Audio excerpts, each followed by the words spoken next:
Y'all, happy Thursday. Hope y'all have had a good week so far. So before we go over what we're doing today, I have a joke for you. Why are elevator jokes so funny? They work on so many different levels. I know. Google failed me again.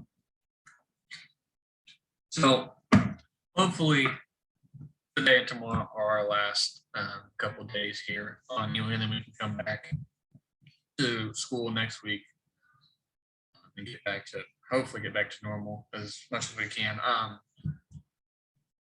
As far as today goes, we're gonna do some more kind of notes or whatever. There is no assignment for today. Uh, I will let you know kind of what that looks like tomorrow. That's it. Um, so this will be. Well, no, I take that back. This won't be the last one before we go into the minutes. There's one more thing we're gonna do, and hopefully we'll do that maybe tomorrow, probably next week. But today we're going to talk about different types of governments and economies and as far and what those things look like and why we care.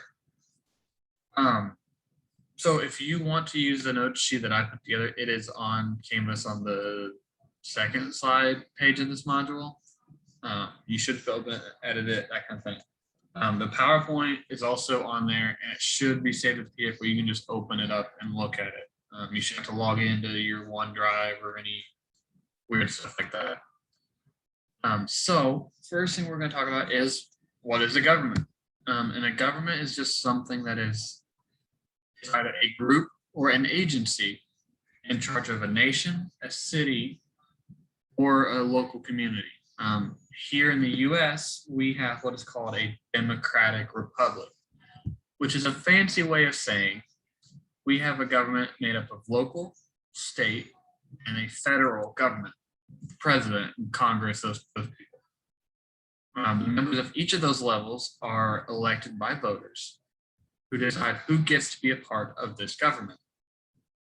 So all of the majority of the people in government, there are a few positions that are chosen by people, are elected. They have to be voted into that office, which means people who are eligible to vote. Here in the US, you have to be at least 18 to vote. Those people can vote to decide who gets to hold what offices, both at the local and state level, and then also at the federal level. There are different other types of governments that we're going to talk about in a second, but I wanted to go over kind of what we had so you guys have an idea of what that looks like. As far as the three other ones that we're going to talk about, there are three of them, obviously, and you do not have to write all of this word for word. For monarchies, here I would write down that there can be two types, absolute or constitutional. And then the difference between the two.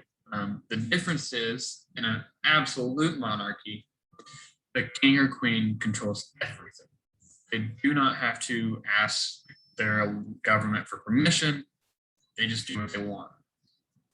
In a constitutional monarchy, such as England or Spain or a lot of European countries, there are other democratic things in place that aren't under the king or queen's control. In England, they have parliament, which is elected by people. And parliament is often the one who decides laws and that kind of thing. The king and queen are kind of just a figure, they're symbolic. They don't really do a whole lot. In a place like Saudi Arabia, though, the king or queen of Saudi Arabia controls quite a bit of what goes on. He doesn't control everything. If he controlled everything, then it would be what this middle one is here, and that is a dictatorship.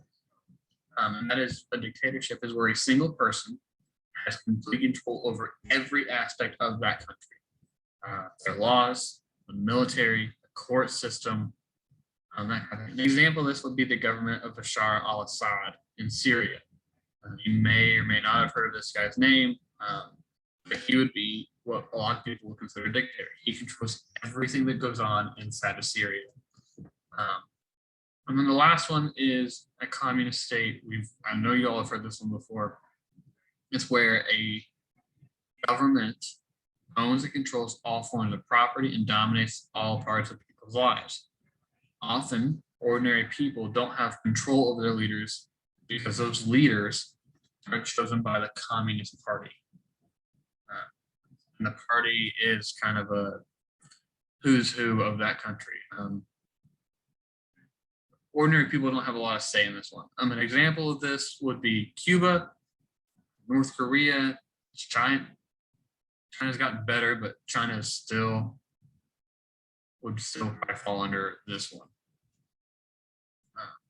So the next thing we're going to talk about is economies. I know you all have heard an economy. You may or may not understand what that means, and it's a lot more complicated than what we're going to talk about, but this is kind of just a very basic rundown of it. An economy is a system that includes all the activities that businesses and people do to earn a living. That can cover just about everything you could think of. It can be broken down into 4 levels, and we'll look at those levels in 4 levels and 3 types, and that'll make sense here in a second. The first level is a primary industry. Those industries use natural resources to make money. Like they just use the natural resources. Examples would be farming, mining, fishing, logging, those kind of jobs. They use the Earth's natural resources to make money. Secondary industries use raw materials to produce or manufacture something new. An example would be people taking lumber from a tree, making chairs, a desk, that kind of thing. Car makers who use natural resources such as steel, plastic, glass, and other things to make cars. So they take raw materials and make something else out of it. Tertiary industries are where people provide services to people or businesses. An example of this would be grocery stores, restaurants, hospitals, schools, and other service industries. Hotels would be another good one. They provide a service to people. So that would be what is considered a tertiary industry.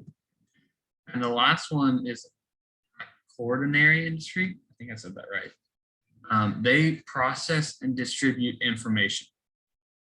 This might be something like medical researchers, policy researchers, architects, lawyers, kind of the jobs where people take information and produce something out of it that makes sense to anybody else who isn't a specialist in their area. So that's kind of what that one is. There are 3 types of economies, and we're going to go over those here in a second. You have traditional, market, and command. And that is actually the last one. So traditional economies are where people grow their own food and make their own things. A lot of the ancient civilizations that we'll talk about, Egypt, Mesopotamia, ancient China, a lot of those were traditional economies. They did the bare minimum. They made their own food and they made their own clothes and other stuff. They didn't buy a lot of stuff like we do. The second one is a market economy. And that is a system based on private ownership, free trade, and competition. Basically meaning individuals can own businesses, own land, that kind of thing. They can make whatever business decisions they want. They can raise or lower the price, what have you. Kind of like the US. The US isn't a true market economy, and I'll talk about that in a second. But people can own their own businesses, own their own land. They can do what they want with it. They can sell it. They can do other things with it. And they also have to deal with other competition. They have to deal with other people raising or lowering prices on the same things they're selling. That's why there are 3 or 4 different grocery stores, why there are different gas stations, why there are different businesses for the same stuff, why there are different fast food restaurants. It's part of the market, part of the economy, competition. And a command economy is a system where there is no private ownership. There is no competition. There is no free trade. The government owns all the businesses. They control what those businesses make, how much they make of it, how much they sell it for, when they can sell it, and that kind of thing. So a command economy is what you'll often see in communist countries. The government has a lot of control over what is produced, what is sold, how much it's sold for, what their factories make, that kind of thing. So that is actually all I have for you all today. So again, there is no assignment.